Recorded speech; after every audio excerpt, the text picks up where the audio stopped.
Bonjour à toutes et à tous, donc dernière vidéo pour vous présenter la discographie et les travaux de Trent Reznor.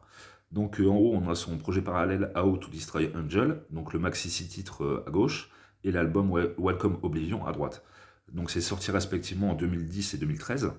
Depuis 2013 il n'y a rien eu parce que je pense que il a eu absolument aucun succès avec ce projet-là. Il faut savoir que c'est pas du métal, hein, c'est de l'indus mais plus ambiance plus posé, mais c'est vraiment intéressant. Il faut savoir qu'il chante pas, très très énorme, ne chante pas, c'est sa femme qui chante, Mary Queen. En termes de voix, donc elle a une voix, c'est plus, elle susurre quoi. Si je pouvais faire un parallèle avec la variété française, je dirais que c'est plus genre Vanessa Paradis quoi. Elle a pas de voix, elle a pas de coffre, mais je trouve qu'elle a une voix assez douce, assez agréable. Et ce maxi CD et cet album, donc c'est plus de l'ambiance. Alors c'est assez différent de Nine, dans le sens où il y a quasiment pas de métal, mais c'est vraiment intéressant et je vous le conseille.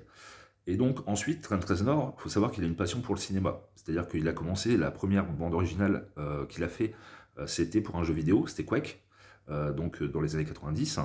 Et ensuite, il a supervisé un certain nombre de BO. Donc je pense à Lost Highway de David Lynch ou Tueur né de Oliver Stone.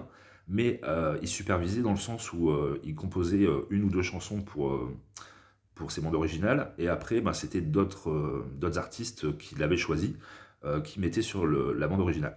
Et donc à partir de 2010, donc avec The Social Network, donc qui est la biographie sur le fondateur de Facebook, là c'est de la BO instrumentale. Donc il faut savoir que pour l'anecdote, il a eu l'Oscar de la meilleure bande originale pour ce CD. Donc, et ce CD est vraiment très intéressant, dans le sens où c'est assez rythmé, et moi ça me fait penser à Ghost 1.4, dans un autre style, mais c'est vraiment intéressant.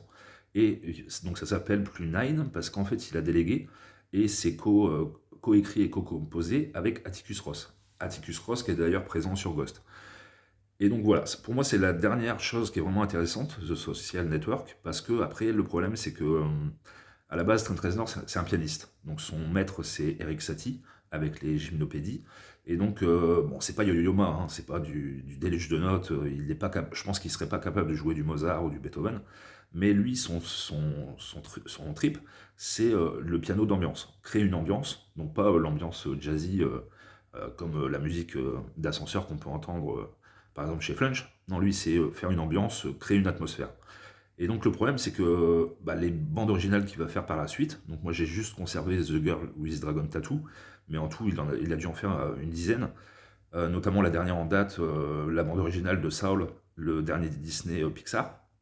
Et le problème, c'est que c'est des thèmes. Donc c'est des thèmes, donc c'est assez difficile de rentrer dedans, d'avoir une écoute active là-dessus, à moins d'avoir vu le film et de se remémorer une scène en particulier qui vous a marqué, avec son thème derrière. C'est vrai que pour faire une écoute intéressante, c'est pas intéressant.